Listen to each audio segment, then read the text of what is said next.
Hey, this is Scott with the Scotch Malt Whiskey Society, and you're looking at Cask 66.196, Portent of Deception. This is a 23-year-old Highland, bottled at 53.5%.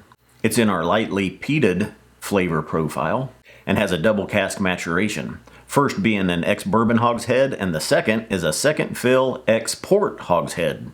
Probably the only and the first peated port cask whiskey I've had. Let's get into it.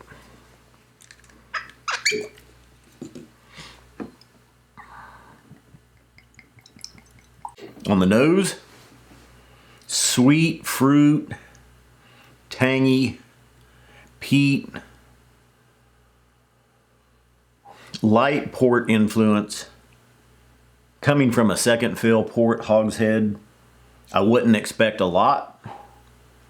This is 21 years ex-bourbon hogshead, 2 years in the ex-port. On the nose though, there's such a tangy sweetness coming through with the peat. Has to be that port influence. Tart raspberries, lighter peat, a little bit of spiciness, slight oak, slight vanilla, and sour fruit. Let's get into the palate. Cheers. Woo! All over the palate are tangy tropical fruits, slight peats, vanillas, oaks. It's savory, lighter peat, but kind of still meaty, kind of chewy. Port finish all over this. Tangy fruits, raspberries. I think a raspberry gelato. Actually, it's a gelato that I buy, and it's like a raspberry cheesecake gelato, but it's vanilla ice cream, graham cracker crust, raspberries, and kind of a chocolate glaze or a chocolate syrup on it as well. Comes to mind with this. Woo! Very nice all over the palate. Soaks in. 23 years. Very nice. Vanilla creams. Little bit of a damp earth, like you're in a wet forest. Little bit of mintiness as well. Citrus, raspberries. Lighter, more honeyed, heathered peat. Not Isla style heavy earth, heavy smoke peat, lighter. I do get a little bit of a cigar, almost like I've been smoking a cigar taste with it. A little bit more saturating. Let's add a drop of water. Water brings out more peat on the nose.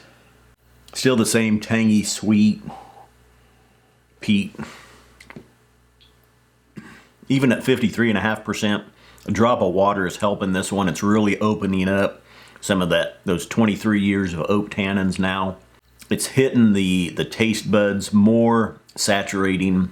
A little bit of almost more peat is showing, and more sweetness as well. It's almost amplified all the notes a little bit. Got a little bit of lime there. A little bit of a key lime pie. Wow, didn't get that before. Can't think of two better desserts. Key lime pie and white chocolate raspberry cheesecake. Ooh, smoked. Very nice, such a mouthfeel. This is one you'll be able to nose for quite a while. You'll be able to sit back and enjoy. The finish on this is nice, not overpowering, still picking up so much of the tangy sweetness in the back of my gums. Still slight peats, light peats I would say. Not overriding. Let's add another drop of water, just see what happens. 2 drops of water hasn't hurt this at all either. Still nice, almost even still, it's almost like all the flavors are ramping up here. Like it's just water is unlocking the tannins in this, that 23 years. Water is just helping kind of bring those out. They're standing out and jumping at you, waving their arms up and down. Oh, this is very nice. Very nice. 23-year-old peat and port all in one. Like I said, I'm pretty sure this is the only peated port cask finished whiskey I've seen or had. I could be wrong. Let's look at our tasting notes on the bottle. A show-stopping dram, sweet, dense, and brimming with textural peat, aged honeys, meaty farmyard notes, camphor, herbs, and oiliness. Stunning. Okay, the oiliness I'm getting, that is a little bit of the, almost a little bit of a coastal mouthfeel on the finish, kicking in here with the water. Cask 66.196 is available on the website for $260. Great deal for a 23-year-old peated and port cask finished whiskey. Please click the subscribe button, give me a thumbs up, and leave a comment. It all helps the channel. And remember, Scotch Malt Whiskey Societies are not for swigging, glugging, or knocking back. Please drink responsibly. Cheers.